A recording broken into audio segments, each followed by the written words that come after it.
বিসমিল্লাহির রহমানির রহিম। আজকে আমরা স্ট্রাকচারাল মেকানিক্স নিয়ে আলোচনা করব। স্ট্রাকচারাল মেকানিক্সের যে সকল বিষয়গুলো নিয়ে আলোচনা করব সেগুলো হচ্ছে, এক নম্বর হচ্ছে ফোর্স সিস্টেম বা বল পদ্ধতি, যেটা আর কি বল পদ্ধতি বা ফোর্স সিস্টেম। 2 নম্বর হচ্ছে বলের সাম্যাবস্থা।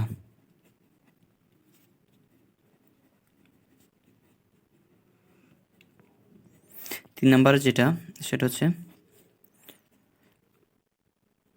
Block problem.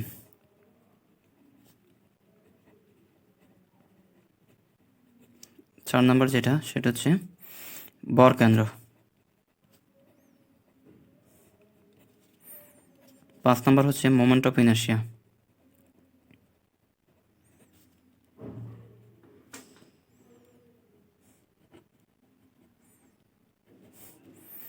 6 নম্বর হচ্ছে কাজ ক্ষমতা শক্তি।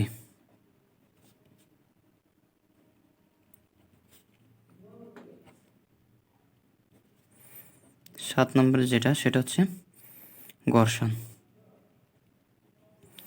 ডুয়েট ভর্তি পরীক্ষার জন্য এই স্ট্রাকচারাল মেকানিক্স খুবই গুরুত্বপূর্ণ, কারণ স্ট্রাকচারাল মেকানিক্স থেকে সাধারণত 3টা প্রশ্ন হয়ে থাকে। এখন প্রশ্ন হচ্ছে 3টা প্রশ্ন কোথায় থেকে আসবে। আমরা যেটা নর্মালি পড়ব সেটা হচ্ছে ভর কেন্দ্র আর মোমেন্ট অফ ইনার্শিয়া, এই দুইটা থেকে একটা মাস্ট থাকবে, যে কোনো একটা আসবে, হয়তো ভর কেন্দ্র আসবে, না হয় মোমেন্ট অফ ইনার্শিয়া আসবে। তোমরা বিগত সালের প্রশ্নগুলো যদি দেখে থাকো তাহলে বুঝতে পারবা যে কোথা থেকে প্রশ্ন আসছে। আচ্ছা, তারপর হচ্ছে বলের পদ্ধতি, যেটা আর কি বল পদ্ধতি, বলের সাম্যাবস্থা, ব্লক প্রবলেম আর ঘর্ষণ মিলে এই দুইটা পার্ট থেকে দুইটা আসবে। এই টোটাল এই 4টা মিলে দুইটা প্রশ্ন আসবে, তাহলে এখান থেকে টোটাল আসবে 3টা প্রশ্ন। এখন আজকে আমরা যেটা আলোচনা করবো সেটা হচ্ছে ফোর্স সিস্টেম। আমরা শুরুতে আলোচনা করবো ফোর্স সিস্টেম। ফোর্স সিস্টেম বা বল পদ্ধতি, প্রত্যেকটা বিষয় ধারাবাহিকভাবে আলোচনা করা হবে। আচ্ছা, ফোর্স সিস্টেম সম্পর্কে আমরা জানতে হলে শুরুতে আমরা যে বিষয়টা জানতে হবে সেটা হচ্ছে ফোর্স কাকে বলে। ফোর্স বা বল বলতে আমরা আসলে কি বুঝি। আমরা যখন কোনো একটা বস্তুর উপর বল প্রয়োগ করব তখন বস্তুটা সরে যাবে, অথবা সরে না গেলে এর উপর একটা বল প্রয়োগ করা হবে। এই বলটাকে আমরা কিভাবে সংজ্ঞায়িত করব?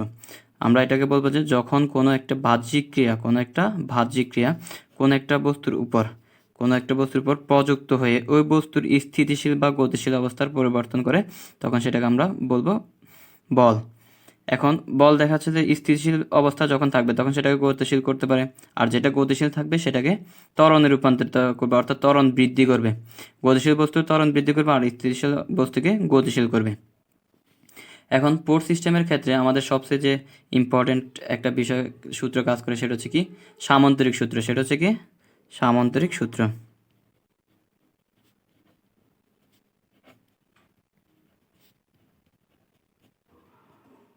সামান্তরিক সূত্রটাকে আমরা এভাবে ব্যাখ্যা করতে পারি, যখন কোনো একটা সামান্তরিকের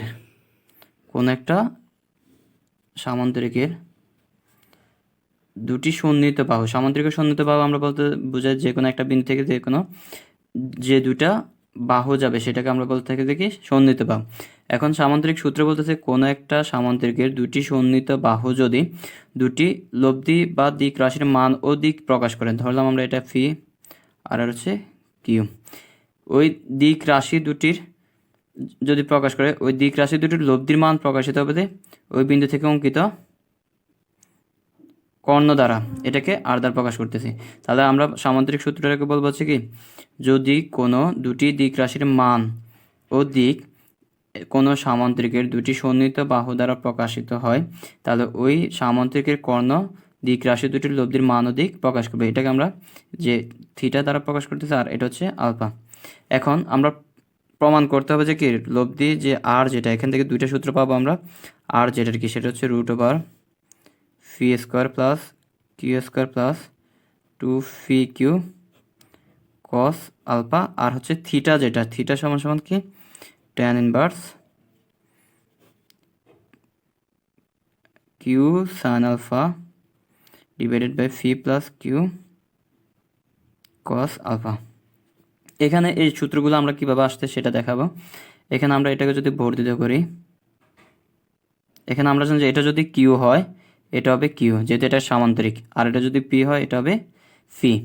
এখন এটা যদি আলফা কোণ হয়, এই কোণটা যদি আলফা হয় তাহলে এই কোণটা কি হবে, এই কোণটা হবে আলফা কোণ। তাহলে এই উপাংশটুকু কি হবে, কিউ কস আলফা, আর এই উপাংশটুকু হবে কিউ সাইন আলফা। আচ্ছা, তাহলে এখানে থেকে আমরা কি লিখতে পারি, আমরা যদি এই ত্রিভুজটুকু কল্পনা করি, সমকোণী ত্রিভুজ একটা উৎপন্ন হচ্ছে, এই সমকোণী ত্রিভুজটা কল্পনা করি। এখানে এটুকু হচ্ছে কি থিটা, আর এটা হচ্ছে আর, এটুকু কিউ সাইন আলফা, আর এটুকু হচ্ছে কিউ কস আলফা, আর হচ্ছে plus P plus Q cos alpha.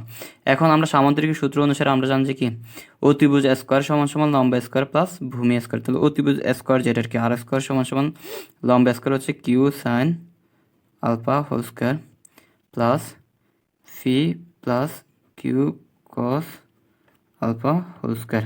তাহলে এখান থেকে আমরা কি পাবো, Q sine square alpha plus হচ্ছে P square plus Q cos square alpha plus 2 Q cos alpha. এখান থেকে আমরা যদি এটা থেকে কিউ কমন নিয়ে আসি তাহলে থাকতেছে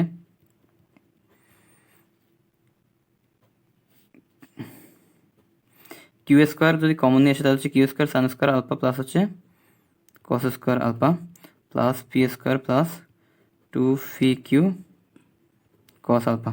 তাহলে এখান থেকে আমাদের কিউ স্কোয়ার থাকতেছে, আর sine square plus cos square alpha আমরা জানি 1, হচ্ছে Q square plus P square plus 2 Q cos alpha. এটাকে আমরা লিখতে পারি আর সমান সমান root over P square plus Q square plus 2 Q cos alpha. আচ্ছা, এখন থিটা যখন আমরা প্রমাণ করবো, আমরা লিখছিলাম যে কি থিটা সমান tan inverse Q sine alpha divided P plus Q cos alpha. এটা প্রমাণ করার ক্ষেত্রে আমরা এখান থেকে সমকোণী ত্রিভুজের সূত্র অনুসারে আমরা জানি কি ট্যান থিটা সমান লম্ব বাই ভূমি। লম্ব কত আমাদের এখানে Q sine alpha divided P plus Q cos alpha. আচ্ছা, তাহলে এখান থেকে আমরা থিটা পাচ্ছি কি, থিটা হচ্ছে tan inverse Q sine alpha divided P plus Q cos alpha. এখানে মাঝে মাঝে অনেকে ঘুলিয়ে ফেলে যে এখানে এটা কিউ সাইন আলফা হবে নাকি পি সাইন আলফা হবে। এক্ষেত্রে মনে রাখার সুবিধার্থে আমরা এখানে যে পোর্স যেটা প্রি থাকবে, অর্থাৎ যেটার সাথে থিটা থাকবে সেটা ফ্রি থাকবে, আর পি এর সাথে এখানে থিটা আছে সেজন্য আমাদের এখানে ফ্রি থাকবে। এভাবে আমরা সহজে মনে রাখতে পারি। আচ্ছা, এখন আমরা দুইটা ইম্পর্টেন্ট প্রমাণ শিখব। তার মধ্যে একটা হচ্ছে যদি বল দ্বয়ের মান পরস্পর সমান হয় তবে প্রমাণ করে যে লব্ধি R equal 2p cos alpha divided by 2।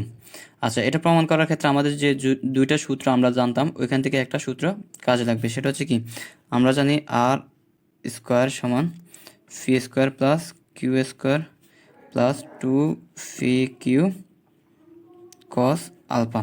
আচ্ছা, এখান থেকে আমাদের বলছে যে কি পি সমান সমান কিউ, পি সমান সমান কিউ, বল দুইটার মান ছিল আমাদের পি আর কিউ, তাহলে হচ্ছে পি সমান সমান কিউ।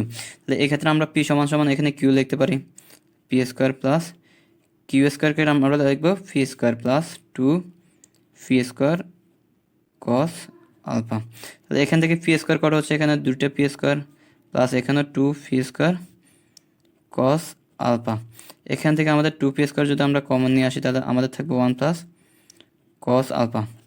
এখন ত্রিকোণমিতির একটা সূত্র হচ্ছে কি, আমরা জানি 1 plus cos 2 into alpha divide by 2। এটাকে আমরা যে আলফা থাকতেছে এটাকে আমরা 2 ইন্টু আলফা ডিভাইড বাই 2 হিসেবে লিখতে পারি। তাহলে হচ্ছে 1 প্লাস কস 2 এর যেটার কি সেটাকে আমরা লিখতে পারি যে 2 cos square alpha divide by 2, এভাবে লেখা যায়। এটা হচ্ছে ত্রিকোণমিতির সূত্র, এটা হচ্ছে ত্রিকোণমিতির সূত্র। তাহলে এখান থেকে আমরা কি লিখতে পারি 2p square into 2 cos square alpha divided 2। তাহলে এখান থেকে আমরা আর স্কোয়ার সমান সমান কী পাইছি 4 P square cos square alpha divided 2। তাহলে এখান থেকে আর সমান সমান root over 4 P square cos square alpha divided 2। তাহলে এখান থেকে আমাদের কী থাকবে 2 P cos alpha divide by 2। অতএব আমাদের আর সমান সমান এত। তাহলে এটা হচ্ছে কি প্রমাণ করতে হবে, তাহলে এটা হচ্ছে প্রুভড। আচ্ছা, এখন দেখব আমরা একই বিন্দুতে একই সময় ক্রিয়ারত দুটি বল বা দুটি দিক রাশির মান সমান হলে উহাদের লব্ধি দিক রাশি দুটির অন্তর্ভুক্ত কোণকে সমদ্বিখণ্ডিত করে। এটা প্রমাণ করতে বলছে। তো এটা আমরা কীভাবে প্রমাণ করব? প্রমাণ করার জন্য আমরা যে দুইটা সূত্র শিখছিলাম সেটা হচ্ছে কি, একটা ছিল হচ্ছে R square equal P square plus হচ্ছে, আচ্ছা আমরা এখানে সূত্রগুলো লিখি, R square equal P square plus Q square plus 2 cos alpha. আরেকটা ছিল হচ্ছে কি ট্যান থিটা বা ট্যান থিটা সমান Q sine alpha divided P plus Q cos alpha. আচ্ছা এখান থেকে যেটা ছিল আর কি, থিটা সমান সমান tan inverse Q sine alpha divided P plus Q cos alpha. তাহলে এখান থেকে আমরা লিখতে পারি ট্যান থিটা সমান ওই আগের সূত্রটা যেটা আর কি, Q sine alpha divided P plus Q cos alpha.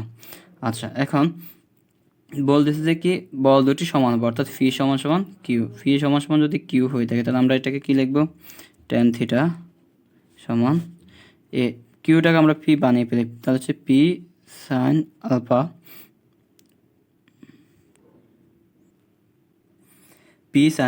Divided by এ ফি প্লাস এ কিউটাকে আমরা ফি বানিয়ে ফেলবো, তাহলে হচ্ছে পি কস আলফা। তাহলে এখান থেকে কি আসতেছে, তাহলে হচ্ছে এখানে পি সাইন আলফা আর নিচে পি কমন নিয়ে আসলে 1 প্লাস কস আলফা।